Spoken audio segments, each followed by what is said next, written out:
Hi, and welcome to the Agile in Action podcast. Today, I'm joined by Christos Hadjinikolis, and he is a machine learning engineer at Vortexa. Hi, Christos. How are you? Hi, Bill. Very happy to be here today. Thanks for the invitation. I was really looking forward to this one. Yeah, me too. And we're going to talk about bridging AI, data science, and engineering. And you're going to talk a little bit about your personal journey here. And I'm really excited about that. But before we get started, could you introduce yourself? Yep, very happy to. As everyone has already heard, I'm Christos. I am originally from the beautiful island of Cyprus, but I currently reside in London. I've been here since 2010 when I migrated to start my PhD. And I've been around, as I said, for the past 14 years. And for the past 3 years, I've been working for a company called Vortexa. Vortexa Limited as a lead machine learning engineer. Vortexa is an AI-driven energy intelligence company. And it's been my home, my professional home for the past 3 years. For our audience on this podcast, we Yeah. have not gone too deep into the role of a data scientist or what an AI and machine learning team look like. Can you start with the data scientist? Yep. Cutting right into chase. So much at stake in a definition. You get that wrong, then everything goes down the drain. I was thinking about this, very happy to start with a polished definition, like something that you would get from Wikipedia. But I also want to provide my own view of the whole thing. And in general, a data scientist is somebody that is trained to extract insights from data. They will use processes, they'll use algorithms, they'll use systems to do so. And generally, they are very good at it. And the primary tool they use is basically statistics and machine learning. But one of the things that I really want to communicate about data scientists is how I see them in general. Where do I place them in a team and in this data extraction journey? And I don't know if you've heard about the knowledge pyramid, that visual where you can see data at the very bottom, and then you have information, and then you have knowledge at the very top. I think of data scientists are sitting somewhere between data and knowledge, some in the information layer. And I think they sit there because why don't I assume that they're at the top knowledge? I think that's because you need a little bit more domain expertise to interpret information and extract knowledge out of it. So I see data scientists basically sitting in that layer. And another way I look at them is very close to the concept of a hacker. But I guess I'm going to be given the opportunity to talk more about why I see them like as we go along today. Sure. You're currently in the role of a machine learning engineer. Can you share what that role looks like and maybe just the outskirts of what an AI machine learning team looks like? And I know we're going to get more detailed later. Yeah. Indeed, at the moment, I am leading a team that is composed of data scientists and engineers. I call myself a machine learning engineer. I think a machine learning engineer is somebody that sits between these two worlds, like bridging the gap between them.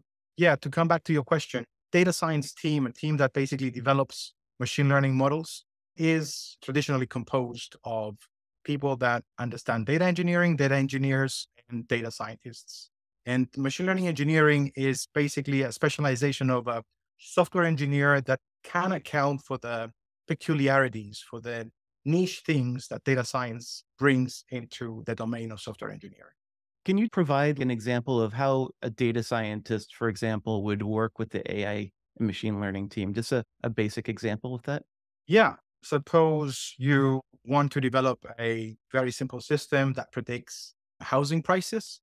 The data scientist can go in, get some data about from the housing market, do his analysis, develop a linear regression model, generate the predictions, provided some inputs about the characteristics of a house. They can build a prototype, evaluate the model. Everything is going to work fine. The question then becomes, how do you productionize? How do you get that into a production system and offer it to a potential user who's going to pay you in order to get these insights, find out what is the potential price of a house? This process is the bit that is covered by the software engineer. So they'll come in and they'll have to get the model that was built by the data scientist and expose it to production. And they'll have to make sure that the process by which data are processed in order to be fed into the model is consistent with what the data scientist has done. So there's a little bit of a sync that needs to take place. Like the two worlds need to be in sync. That software engineer needs to understand exactly what the data scientist has done and expose his work in a productionized manner. Okay, so I think I get this. The data scientist is going to take the data, crunch the numbers, understand the data at a deep level, transform the data so that it works best with an AI and machine language model. Yes. Once the data scientist has some sort of data and model that the AI and machine learning team could work with, is it their role to then just start building the user interface so they can turn it into a product? Yes. So you're painting a very nice picture. The one thing that it's very important to stress here is that it's not just about security or the UI and everything being beautiful. It's about reproducibility, is about robustness of the pipeline and maintenance, right? Mm, And there are aspects of the productionization work that are quite complicated. And they have to do with the engineering side of the world. Traditionally, just to give you a very simple example, it has to do with the tooling and the methods that data scientists use. I don't know if you know what is a Python notebook, a very well-known tool for experimentation purposes.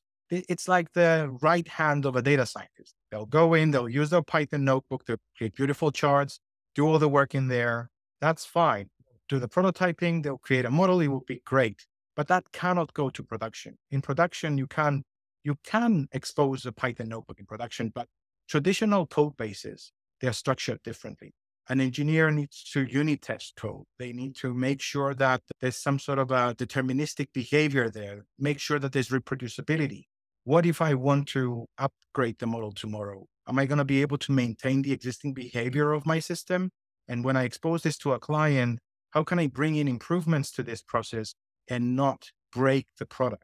How can I abide by the SLAs that I've got in place with my clients?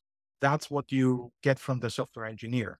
So the data scientist is there to get the prototype in a successful state, generate a model, and the engineer is there to get that model into production, to provide a product that you can pass on to your market. You mentioned the word pipeline, and that got me thinking about my very first AI and machine learning project where I actually sat down and wrote the code to create a machine language model that could detect whether an image fed into it was a cat or a dog.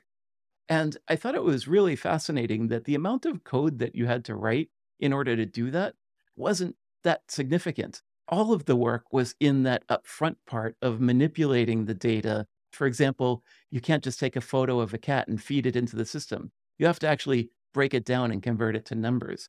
You shouldn't have images of different sizes. You have to kind of crop and manage those things. And so there was all this data manipulation that has to happen. So when you use the word pipeline, are you referring to the reproducibility of that data manipulation when you're getting information out of a system? Yeah, exactly. When I think about a pipeline and in general for the audience as well, for your listeners, like the idea of a pipeline is basically the process by which you will get the input of a specific house in our example. That house is going to have certain properties, right? How big it is, how many windows it has, how many doors it has, where it is situated in the world. And data scientists, what they do is they extract features from these properties, right? And they will do this in a Python notebook, of course, and they'll do it in a sloppy, in a hacky way.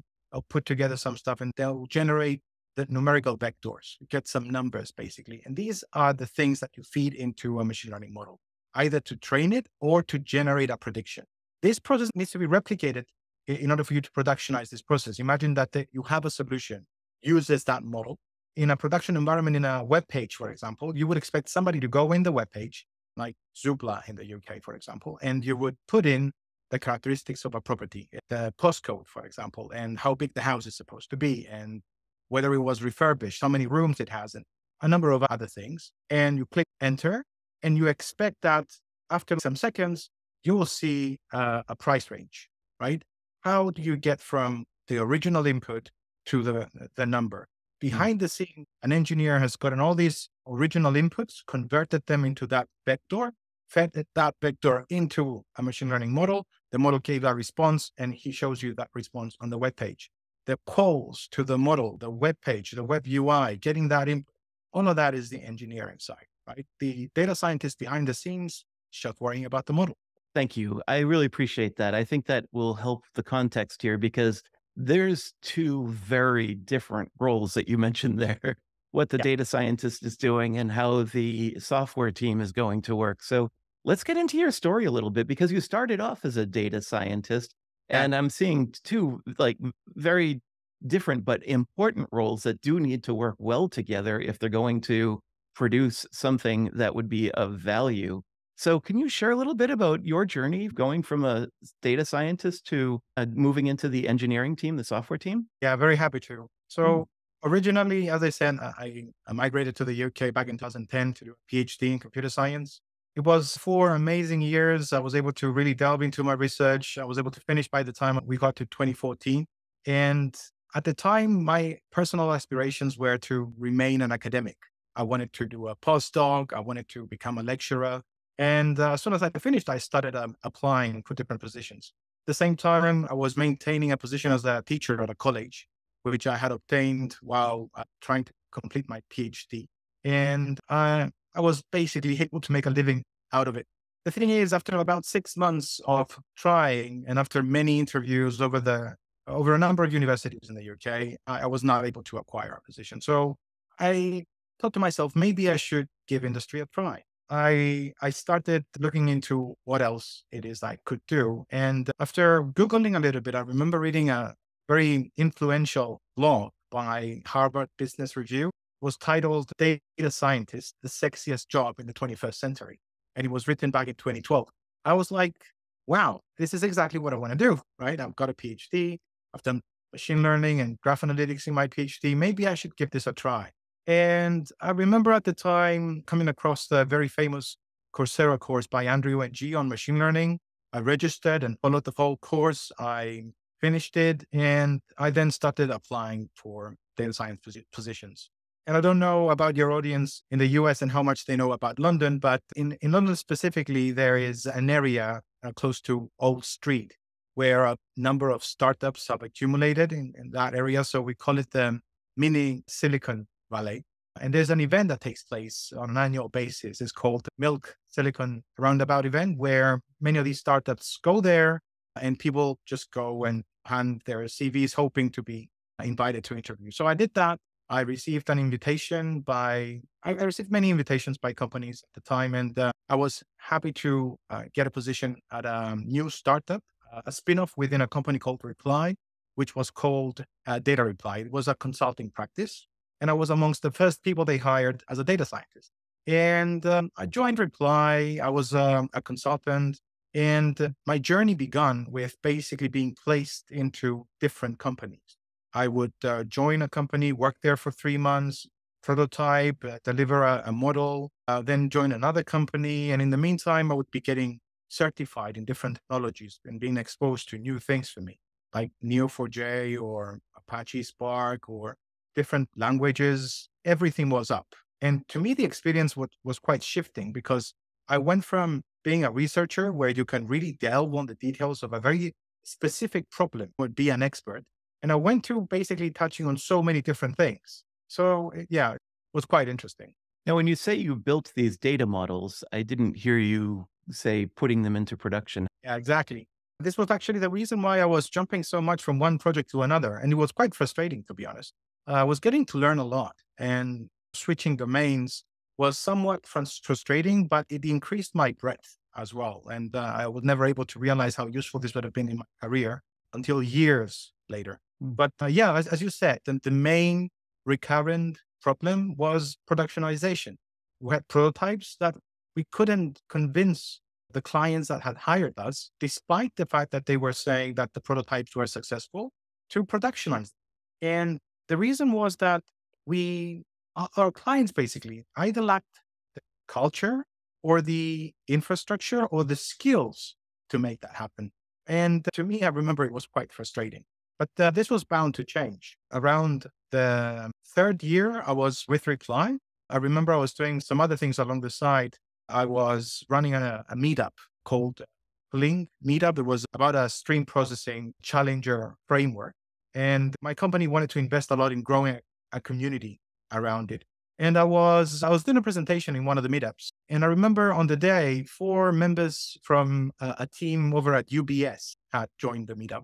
They had attended the whole thing and they were very happy with the presentation that I made. And I remember them reaching out to my boss on the next day, and they were asking whether I would be happy to join their team. And so I did. I joined them with great excitement, and I started working on a project. a quite interesting one. The only thing I can say about it is that it involves graph analytics. But deep inside me, I was feeling like, I don't know how far this is going to go. It's going to be one more case of a prototype that doesn't make it to production. We hit the ground running. I deliver some very nice results. And by the end of 3 months, I do a presentation to the whole team. And for the first time in my career, the manager that was responsible, he comes to me and he says, Christos, great graphs, great results. How about we put this to production?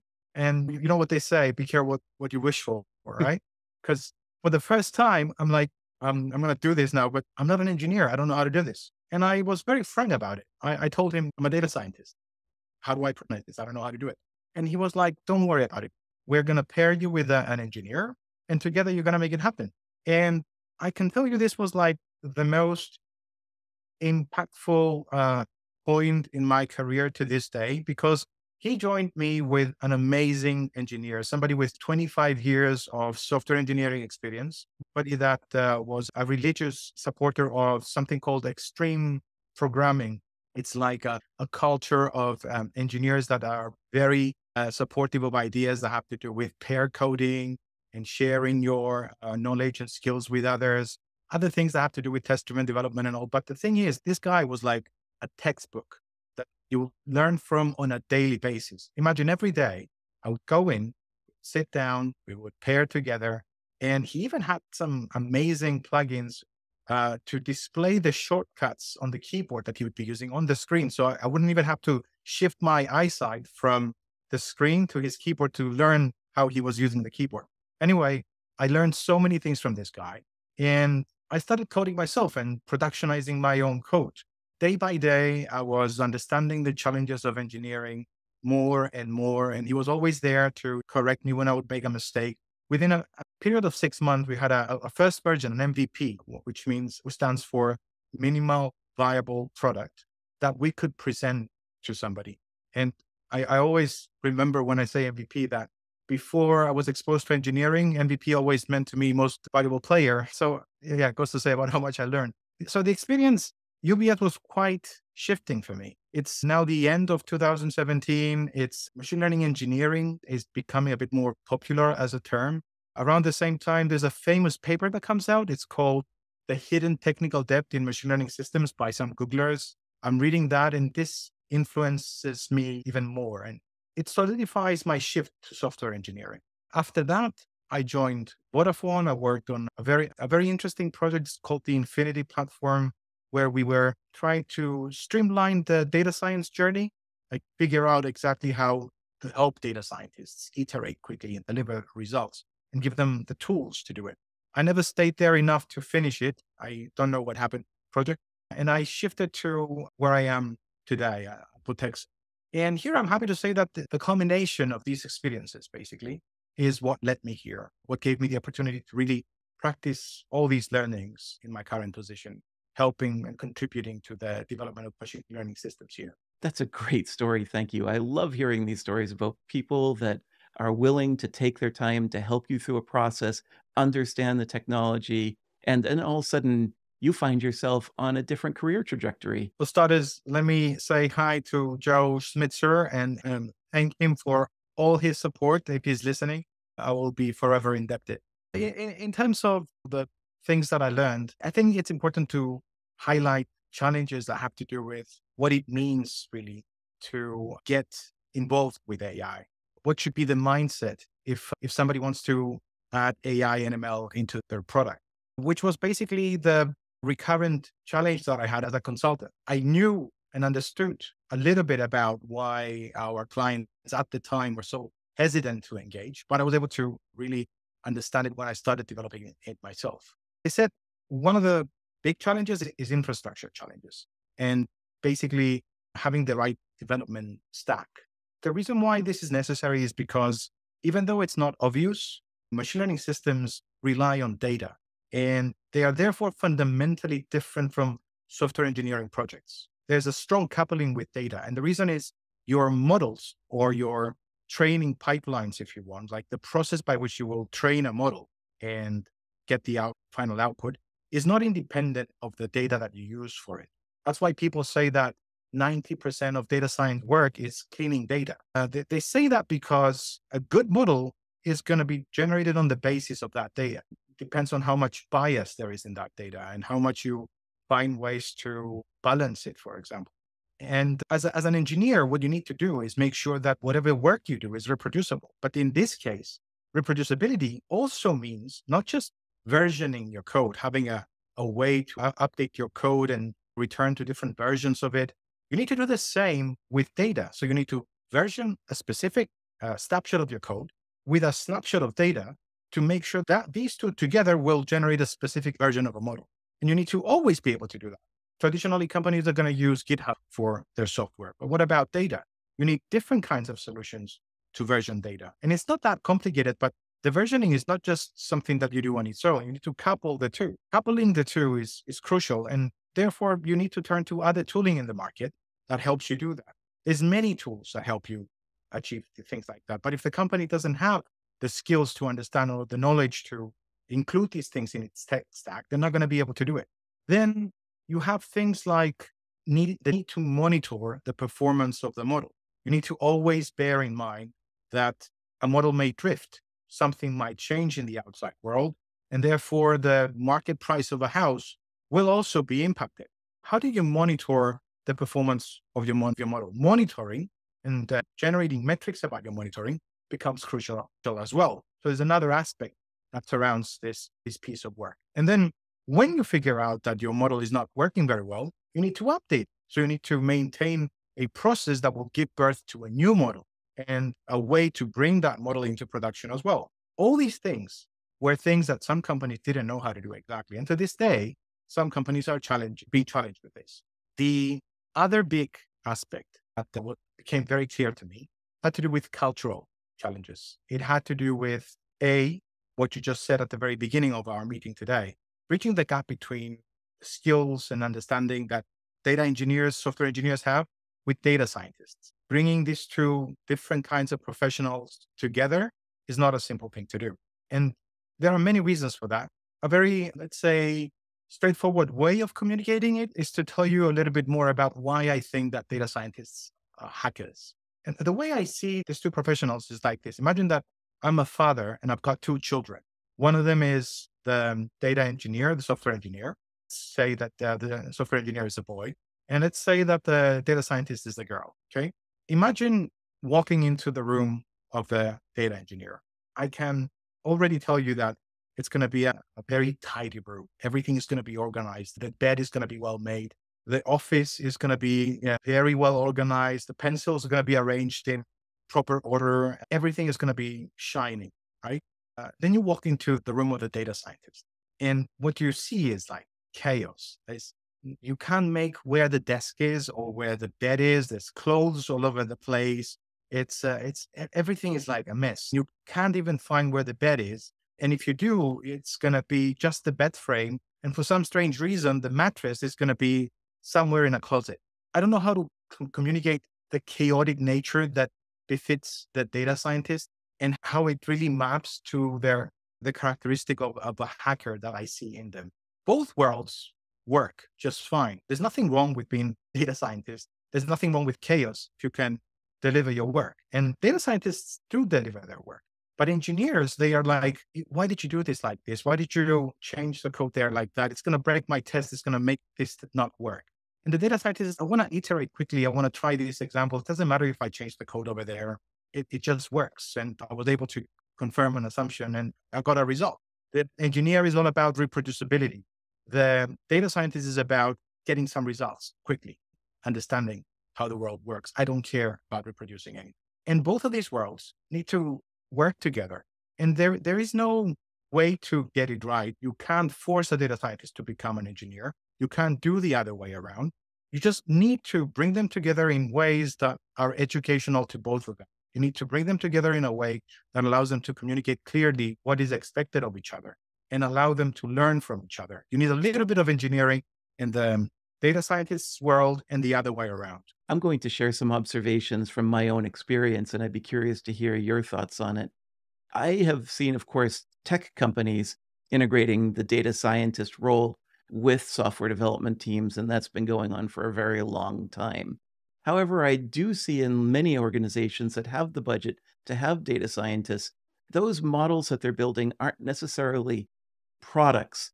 And now companies are starting to see machine language and AI as becoming a product. So the importance of the data scientist role becomes much more important.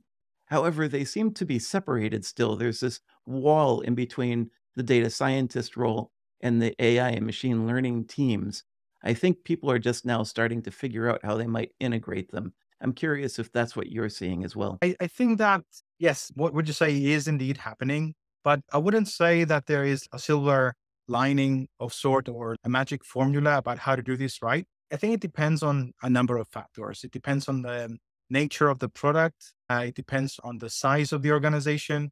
In most cases where you see data science teams being completely decoupled from engineering teams, we usually talk about big organizations where they have the luxury to do that.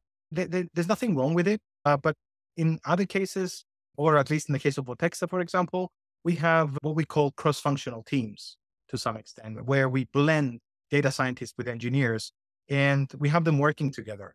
Now, again, we don't expect that data scientists are going to be engineers, but we structure our teams and help everybody in the team to develop certain skills to a certain level. Like a data scientist is going to be familiar, at least within the Vortexa world, with engineering to a good extent. And on the other hand, engineers are exposed to data science and they understand it enough to be able to deliver their work, to say the least, sometimes even more, as I'm very happy to say that I'm working with some exceptional people. But what I'm trying to say is that there is no perfect formula about how to do this right. It comes down to the product, it comes down to the size of the organization, and it comes down to what works for you. What are some of the things that you've witnessed that drive success for these teams? If you have the data scientists that are doing the, if you will, messy things of making sure the data is cleansed and the room can be a little bit messy, and then you've got these nice, clean software engineers that like it's repeatable processes and easy to communicate code. What are some of the things that you've seen to be successful? Yeah, I want to focus on the cultural aspects a little bit later. For now, I'm going to try to talk about a problem and map it to some sort of a solution, if you want. An obvious one that we've been talking about is synchronizing data scientists with engineers, right? And it's important to give tangible examples about how wrong this can go. Let's go back to the example where we were talking about the housing pricing model, right? Imagine how we provide the input of the characteristics of the house, like how big the house is, how many windows it has, and so on. And somehow that is converted to a numerical vector fed into the model. We had cases, and this is a very common problem to have, where the data scientist is going to develop the process by which you get those original inputs converted into that numerical vector and then feed it into the model. But because the training pipeline is sometimes different to the prediction pipeline, despite the fact that they should share common components, such as the bit of code that converts those numbers into a numerical vector needs to be the same, for example, as a good practice. If for whatever reason you cannot do that, then you need a very good sync between data scientists and engineers, because the engineers are the ones who are going to develop this code on the prediction side. So they are the ones who need to write that code exactly in the same way that data scientists have written that code when they were doing the training. If the two are not identical, you get problems. So this sync is crucial. And in order to minimize the chances of people being out of sync in terms of coordinating towards achieving a common goal, what we've done is that we have regular catch-ups called the data science catch-ups. Once a week, the whole team, data scientists or engineers, are going to present something they're working on. And it's not about reviewing code or anything. It's a general presentation where either an engineer or a data scientist is going to sit, discuss exactly what they're trying to achieve and how they're implementing it. And everybody gets to ask questions or identify issues and correct them and bring everybody under establish a common ground. This has solved so many problems for us. And it's been so influential that ever since we started it, if we don't do it sometimes, the data scientists or the engineers themselves are going to be asking for it. That's definitely one of the things that I would recommend. The other big problem that we have, which is very innate to data science itself, is that data scientists, they can solve problems in a variety of ways. And when something is wrong, for example, the search space of things you can try or things that could be wrong is huge. So how do you navigate this vast research space? How do you make sure that you focus on the things that really matter. And I'm not going to recommend something really new to everybody here. We just use backlog refinements as everybody else would. And in this backlog refinement sessions, what we try to describe is the concept of an experiment. We don't talk about spikes in the same way that somebody would talk about spikes in a Scrum world. A spike is closer to figuring out how to address an unknown in the engineering world.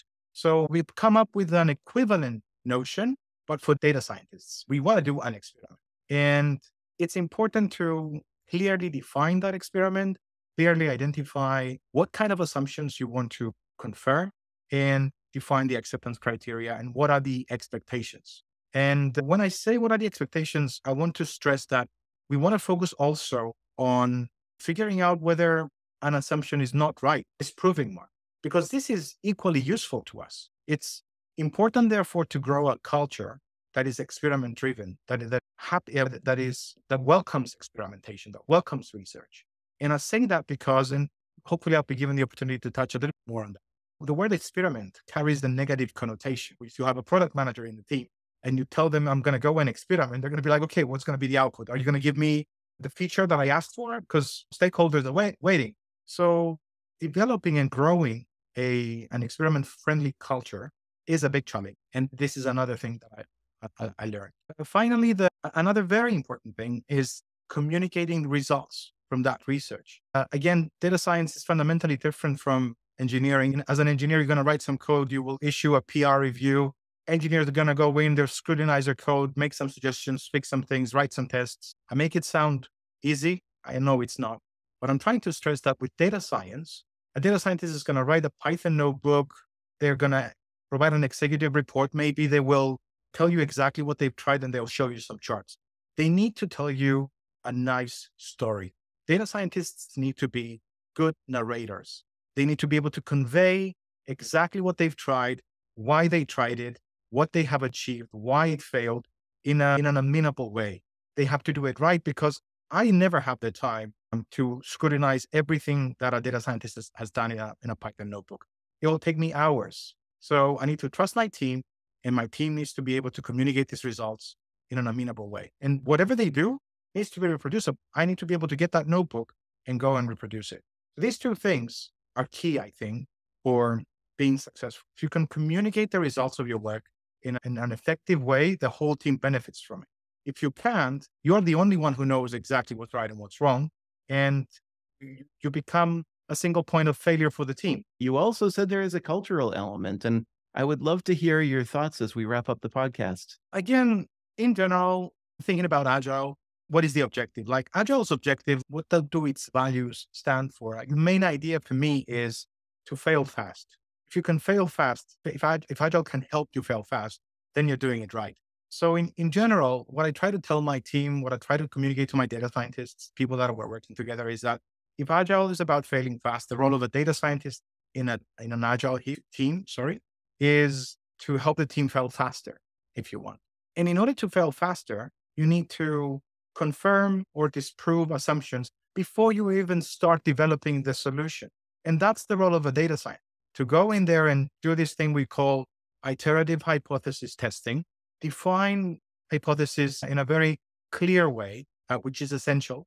Focus on learning, okay, not on delivering something that the product manager can be happy with. Reaching now, I guess, the end of the podcast, thinking about some final remarks. I know that probably I haven't given out any clear recipes about how exactly to do it. It's been very educational for me to figure out what's the correct way of doing it where I am right now.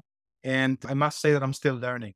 But what I try to always bring in mind when I think about whether I'm doing the best I can is something that I heard from a pair of Agile coaches. Their names are Jeffrey Frederick and Douglas Skirl, that I was following a couple of years back. One of them in one episode that I had listened to, they were saying something really stayed with me.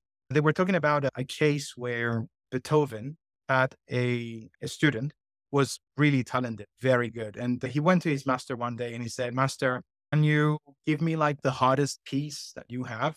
I want to try and play that one." He opened it up, started trying to play it on his violin. And he realized very quickly that trying to play it was next to impossible. He was trying to extend his fingers so much to hit some chords right, and he just couldn't do it. It was impossible to reach two chords in the way that it was described. And when he was trying to read some other instructions, he saw that he had to stand on one hand in order to play a specific note. But he kept on trying the best he could. And then at some point, disappointed, he went back to Beethoven and he said, "Teacher, I've tried it. I've done the best I could, but I just couldn't play the notes. It was just impossible." And Beethoven then smiled and said, "My dear child, there's nothing wrong with what you played. It was never about playing it right. It was about the sound that is produced when you try to play it right." And I think this is what I try to keep in mind. It's not about adhering to all these rules and ticking all the boxes. It's about trying your best to make it, get it as close to those principles and hope for the best. Thank you very much, Christos Hadjinikolis. I really enjoyed this conversation today. If anyone wants to reach out to you, how might they do so? Yeah, I'd be very happy to respond to LinkedIn requests for connection and messages. I always respond to LinkedIn messages, but I hope people can also find me through my website. I also provide my email through the website. Send me an email or ping me on LinkedIn. Very happy to get back to you. Wonderful. Thank you. And I will make sure that all these links go to the agileinaction.com website. If you're on a podcast app right now or watching the video on YouTube, just go down to the description, the show notes, and you'll find the links to how to reach Christos there. Christos, it was great listening to your personal journey, and I really appreciate all of the time you spent with us today. Bill, thanks so much for the invitation, and hope to keep in touch. Thank you for listening to the Agile in Action podcast with Bill Raymond. Subscribe now to stay current on the latest trends in team organization and agile techniques. Please take a moment to rate and comment to help us grow our community. This podcast is produced in affiliation with Cambermast LLC, and our executive producer is Riyama Dagason. If there is a topic you would like Bill to cover, contact him directly at bill.raymond@agileinaction.com.